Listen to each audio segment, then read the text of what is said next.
9:45 in the morning. It is the voice of Indiana County, WCCS 101.1 FM and AM 1160. So existential discussion going on here in the studio as we talk with Beth Finegan and Bob Nastase from the Indiana County Humane Society. Conversation brought to you by Marcus and Mack, a law firm representing injured people.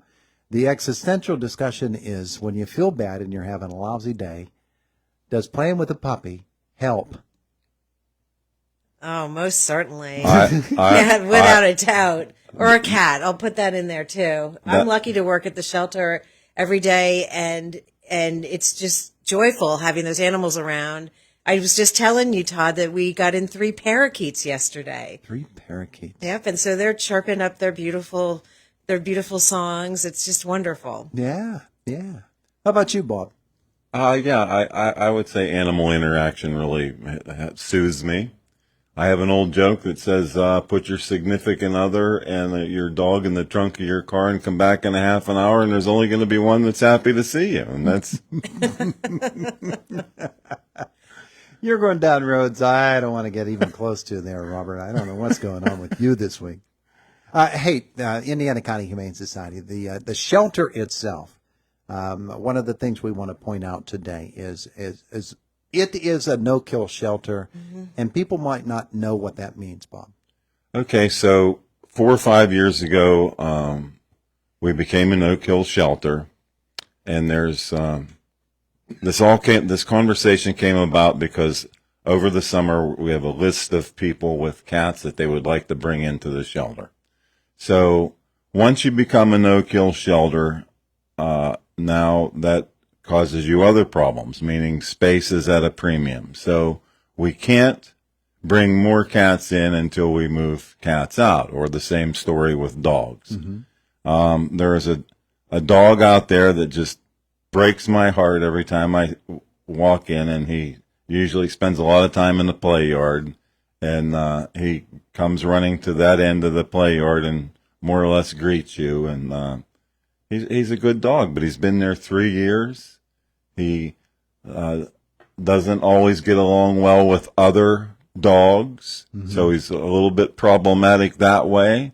But probably in the coming weeks, we're going to put something on Facebook with the staff and myself where he's probably going to be on his back belly up wanting a belly rub, and I just feel bad. And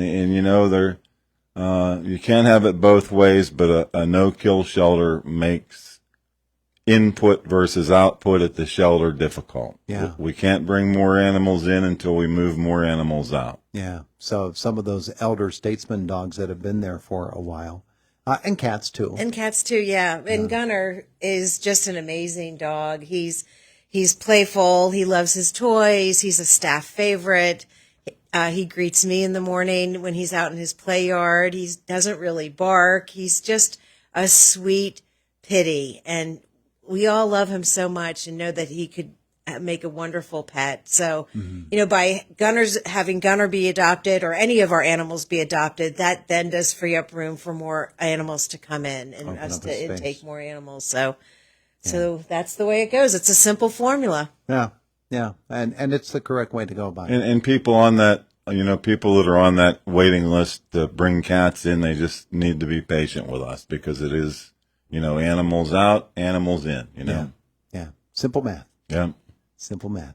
All right. Speaking of simple math, there has to be a lot of it done in order to make sure that this shelter is viable and is able to keep going. So you're constantly in fundraising mode, and you've got a big one coming up. We sure do. So our cash bash is actually a week from this Saturday on August 6th at the Red Barn Sportsman's Club in Homer City. We do have a few tickets left. So if somebody's interested, they need to give the shelter a phone call at 724-465-7387 and make sure their tickets are there and come on over to the shelter and buy them. And then we're also getting ready for our Cause for Paws, which is our big fundraiser in September. It's out at Blue Spruce Park. It's like our 22nd year doing this wonderful day for family fun and dogs on leashes are certainly welcome, and we have a massive basket raffle, pet contests, pet parade, children's activities. We're inventing some new things for this year for the kids to do. Oh, yeah? Probably one thing that's going to happen is Tails and Trails, where we'll send some kids down one of the trails and we'll have them stop at a station, and one of the adults will read 25% of a animal story, and then they'll move down the trail to the next station and someone will read the next 25%. Oh, that's cool. Yeah, really sweet stuff. And we'll have photos with their pets, which we do for just a donation. And speaking of donations, we will be having a fun run walk this year around the lake.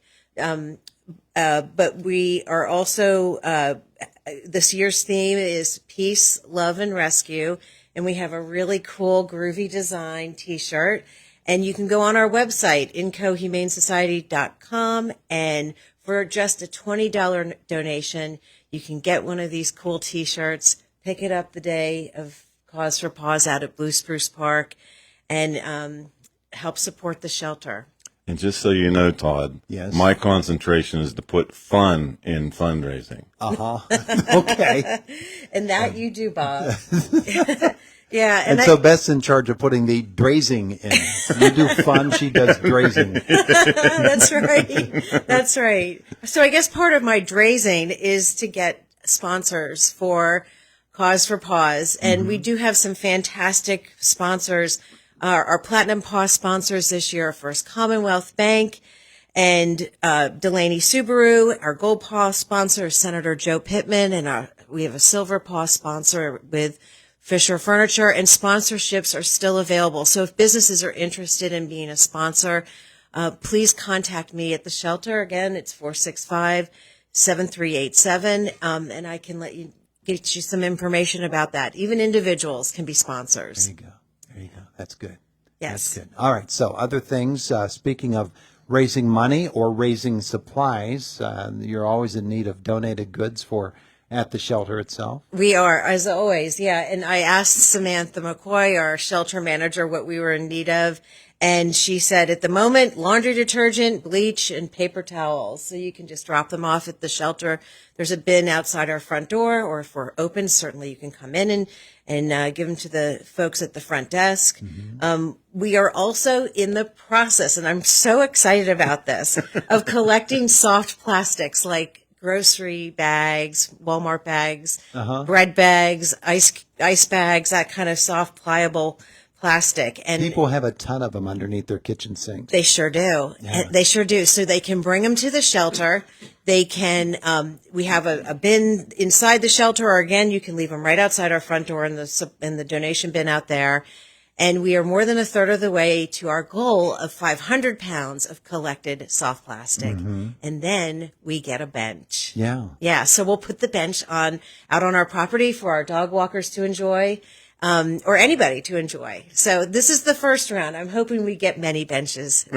Made out of plastics Yes. that are Recycled. just like these. Yes. Yes, exactly. Yeah. That's tremendous. I know, it's good. I mean, it helps the environment, and it's certainly benefiting us and our dog walkers and our volunteers and anyone that comes to the shelter. So Yeah. bring them on in. So it takes quite a few plastic grocery bags to make 500 pounds.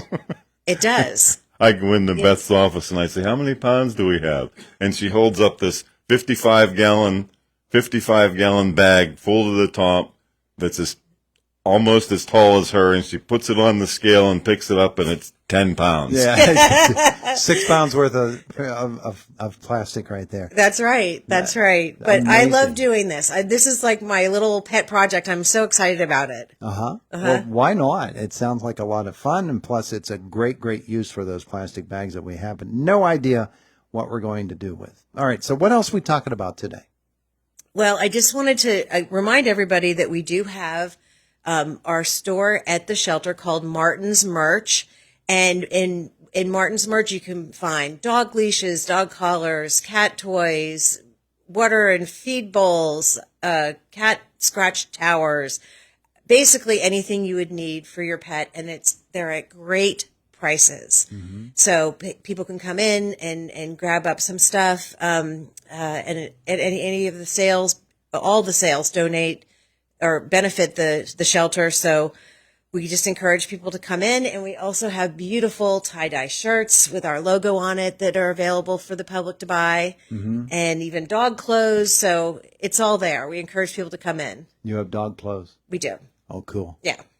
Yeah. Cool. All right. And as always, you're in need of volunteers to come and help at the shelter, I would presume. Yes. Yeah. We love our volunteers. We have such a great group, but we're always welcoming more dog walkers. As a matter of fact, yes. One of our volunteers yesterday was given the President's Volunteer Award. Is that the luncheon you went to? That's that? true. That would be Tom Miller. Uh-huh. Yeah, so he volunteers for us. He volunteers for the Red Cross, the Free Library, the Veterans Administration. He's Friends of White's Woods. I mean, he's an amazing volunteer. He is. And all of our volunteers are amazing. That's true. That's true. So people volunteer to walk dogs, to socialize with the cats, to clean cat cages at Petco. One man comes and does nothing but laundry back there. He mans three or four washing machines and 3 or 4 dryers, and every piece of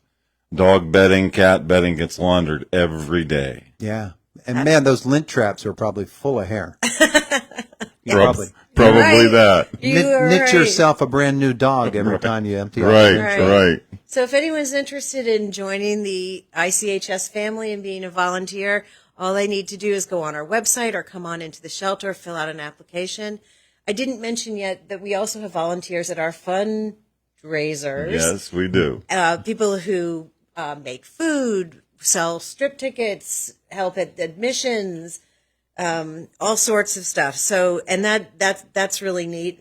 When we've got Cash Bash coming up and Cause for Paws, and certainly our bingo games every Sunday. Just for instance, Cash Bash. We'll have somebody selling lottery tickets on an umbrella, somebody selling rip-off tickets, somebody tending our beverage area, someone tending our food area to make sure all the food is warm and everything is out and kept plentiful. And yeah.